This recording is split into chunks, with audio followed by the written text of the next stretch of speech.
Hello everyone and welcome to Claret and Booze. My name's Nick and this is my daily ramble. Now I'm recording this a day after the 1-0 win against Lincoln, but I'm releasing it on Friday because Gary's doing the immediate, well not the immediate, the post match review for Lincoln. But I'm going to give my thoughts on that game anyway, before looking ahead to Arsenal and Sheffield United as well. Now before we get started, please drop a like on the video, subscribe if you haven't already, it really does help us, alright? Okay, Lincoln, now we had to, the majority of us, you know, any of the 1,000 that weren't lucky enough to get tickets for that game, had no other option to watch that game. Well, no option at all to watch it. We had to wait for the highlights, but listen to the game on the radio, which, let's be honest, with the way the game played out, probably weren't the worst thing. It was a game for radio, like many of our games are, let's face it. You know, fast forward to the result.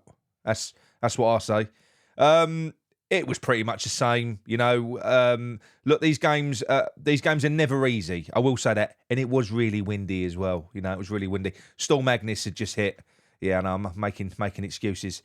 But no, we had opportunities to score and sort of put that to bed. Danny Ings didn't have his shooting boots on. Kudus played well, I think, but Cornet was apparently not very good.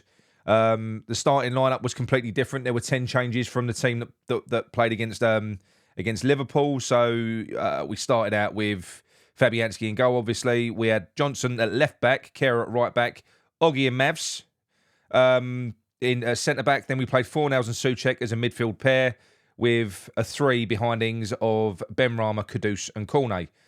So it looks quite good on paper, but you know, on grass it was pretty shit. Lincoln were unlucky. They were unlucky. They had a goal disallowed. They forced some excellent saves from Fabianski. There was one point-blank header, which if it had been anywhere other than at Fabianski, it would have been a goal. That was just before half-time. The second half continued in pretty much the same vein. And, yeah, it was a non-event. We got through it, though, you know, which I suppose is what's important in these games. So I've done all my moaning on Twitter about that, because it doesn't really matter who we play against, does it? You know, and I think we're going to be all right, providing the team that we're playing are shit in front of goal and can't finish their chances. We'll have a chance. That's pretty much the long and short of it, because Lincoln had double the shots on target to us. I think they had 17 to our 13 on goal, and there was 6 to 3 on target. Something like that. We had more possession, but we was always going to be that. You'd really have to ask questions if we weren't going to have more possession than against when you're facing a team like that. Do you know what I mean? But look, we got through it. We got through it, and it was all worth it. It was all worth it because we got drawn. You know, around about an hour later, when the draw was made, we got drawn against Arsenal at home. Now that I'm excited about. I am very, very excited about. But before I do get into that, very, very quickly, as you know, we're sponsored by the Kent and Sussex Tea and Coffee Company. If you look at the link in the description, go to their website, use the discount code Claret15. You can get a nice, juicy discount on that as well, 15% off. Brilliant place. We've started using it ourselves now. It's very, very good. If you like your fancy teas, you know, your loose leaves, or if you just want your tea bags, the Pluckley tea. I recommend the Pluckley tea if you like your tea bags. Much better than your PG Tips and Tetley and stuff like that. Knocks it out of the park, and it's cheaper as well. So give it a look. Use a discount code, and away you go. Also, that's not a sponsor for Security Solutions. That's basically my company, being cheeky. So if you do want any electronic security installations, designs, consultancy, stuff like that, whether that be domestic, we do all the way up to sort of big estates and commercial as well. You know, drop me an email. I've put the email in the description, and we'll pop out and see it. It'll probably be me that comes out and surveys it for you. So there you go. All right. Anyway, on to Arsenal. Arsenal. Now, this is going to be interesting because Arsenal, right, they went out and they spent 100 million on Declan Rice. Now, everyone, probably including most West Ham fans, thought that he was going to be the missing piece of the puzzle for them. They was going to go on because they were second last year on merit. They were very, very good when they had the midfield of Granit Xhaka, Thomas Partey and Odegaard. But they've gone out, they've got Rice, they've got fucking Havertz. And I don't think Arteta really knows what to do with them. He's changed the balance of the team, not for the better. So although they're up there at the moment, they are not as good as they were last year. They got completely played off the park against Tottenham. They were lucky. And that was at the Emirates. Now, we know they've got bigger fish to fry. You know, they're in the Champions League. They're going to struggle. I know they won their first game, but they're not going to find it easy in that competition. And the fact of the matter is, I don't think this will be their main focus. However, Arteta is going to be fully aware of what this will mean to Declan Rice, who will want to definitely come to the London Stadium and beat us. He will want that. There's no two ways about it. And I've got to be honest, you know, with your new song, North London forever, whatever the weather. You better be fucking whatever the weather and all, because when you come to the Thunderdome, that place is going to be bouncing. We are going to be kicking every ball. I want Moyes to go full strength. And I'm telling you, I can see us doing this one. And that's one game I'm not going to moan about style. Don't give a fuck. We create one chance to score, I don't care. I just want to get the result in that game. I want to send fucking Robbie Lyle, Lee Gunner, Mikel Arteta, Nigel Winterburn, fucking Martin Keown, Piers Morgan, and most of all, Declan Rice back to North London with their fucking tails between their legs because they got spanked at the London Stadium. That's what I want. And I think that we can do it. I think we can do it, you know. So, yeah, I would rather a draw like that. I've got to be honest because, look, I know people say typically, you know, under David Moyes, we don't get spanked by the smaller teams anymore. And that's nothing to be proud about when you consider that we beat the smaller teams, but more often than not, we go out when we face anyone decent in these cups. In Moyes' tenure in the domestic league cups, we've got as far as a quarter-final, I think it was, in the League Cup against Spurs. Other than that, across the FA Cup and the EFL Cup, it's been 4th and 5th round exits the whole way through. So typically, this is something that we haven't taken seriously either. But I want us to take this seriously because we're not gonna get into Europe through the league. I'm almost certain of that, and we're not going to get relegated. So we can focus on the leagues. Let's fucking try and stay in every single competition, especially when we're facing the likes of them fuckers. All right. So let's try and give the West Ham fans something to really sort of crow about, and that will be amazing if we can beat them. It will be.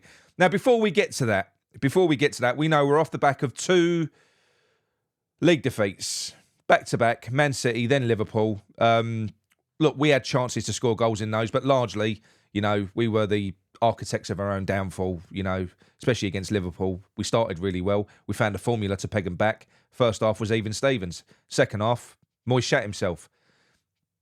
It is what it is, all right? We've lost against them. Not going to moan about it too much. Now, on paper, you would put down those 2 as defeats anyway. So let's look past the performances now and look forward. So we've got Sheffield United coming up at home, and they're off the back of an 8-0 drubbing to Newcastle. Now, this is a grudge match. It really is. They hate us, obviously, because of Tevez gate. And I think it could be a bit of a banana skin. This could be. So we've got to get this one over the line. We've got to take it seriously. We can't... They're going to play the low block. You know, they're going to do almost what Lincoln did to us yesterday and what TSC did. They're going to play that way because they are the weaker team, and that is the way the weaker team sets up against a better opposition. You know, they are. They're far inferior to us, player for player. So they're going to play that way, but they are pretty effective at it. They weren't against Newcastle. They got blown away. But like I say, this is different. This is going to have that sort of cup final element to it because they're going to want to beat us so badly. They are, you know, for more than just football reasons. So it is dangerous, and I think we've got to set up to go at them. Take a leaf out of Newcastle's book. We've got players to deliver that type of performance. We can go all out, gun-ho, bang, straight at them, straight down their throats, blow them away, get it done. That's what we need to do against Sheffield United.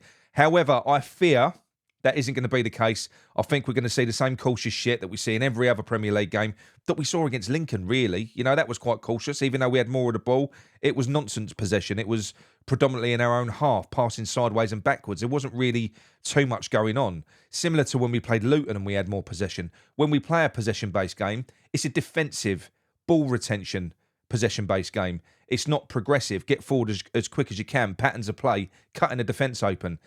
It's not that. It's not our specialty. So these teams are always going to be difficult for us.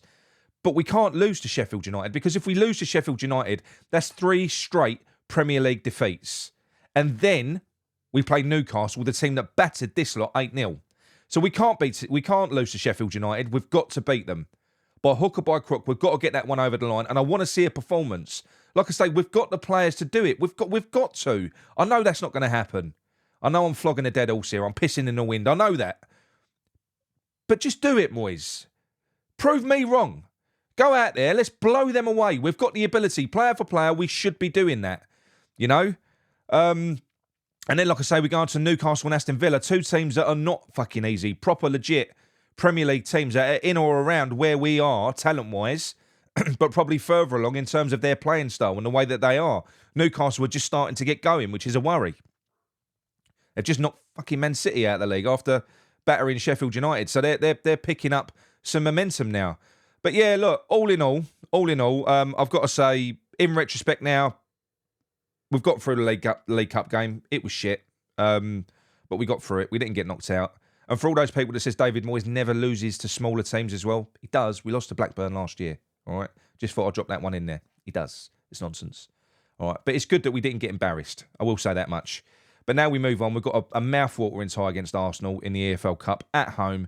That's something to really focus on, to really get excited about. I'm not calling for abuse of Declan Rice or anything like that. But what I am calling for is that we don't stick our tongues up his arse for the whole game. You know, no loving. There can't be a loving in a rivalry. This is a rivalry now. If you want to beat someone, you've got to stoke up the atmosphere, stir the pot. That's what we've got to do. We want it to be feisty. We all this kind of, I don't know, it's almost like an acceptance, even with the fans. Oh, it's Arsenal, isn't it? You know, I don't want that anymore. Let's treat this like we treat the other North London game, Tottenham, which is always fiery. We've always got a chance in that game because the fans are up for it. That feeling bleeds through into the players. They can feel it, and that's what we need. We want them players on the pitch, and I'm sure they're going to have a point to prove as well. I'm almost certain you've heard the way that some of the players have come out and spoken how we've got better since Declan Rice has gone. Okay, they're going to be desperate to ram this down Dec's throat as well. Now, look, I'm not being funny. I could see a scenario whereby Arteta doesn't play Declan Rice. Maybe because he tries to protect him. Maybe because he's so arrogant that he says, oh, this is only the EFL Cup. We don't even need our A team. Well, fuck it. I don't care. Still go out there. Literally, don't do the same. Play our first team. Force him to make changes so he's embarrassed. Force him to make embarrassing changes, to start throwing players on, like Rice. Just literally get that done. I'm for once this season, I'm buzzing about something and I'm focused on that game. I can't wait for it. But before we get there, we could do about the negativity of a slide in the league. So we've got to get the Sheffield United job done and we've got to do our best to not get goosed at Newcastle and Villa. All right, look, anyway, that's it from me. If you enjoyed the video, please drop a like on it. Subscribe if you haven't already. And, yeah, we'll see you again soon. All right, come in your heads.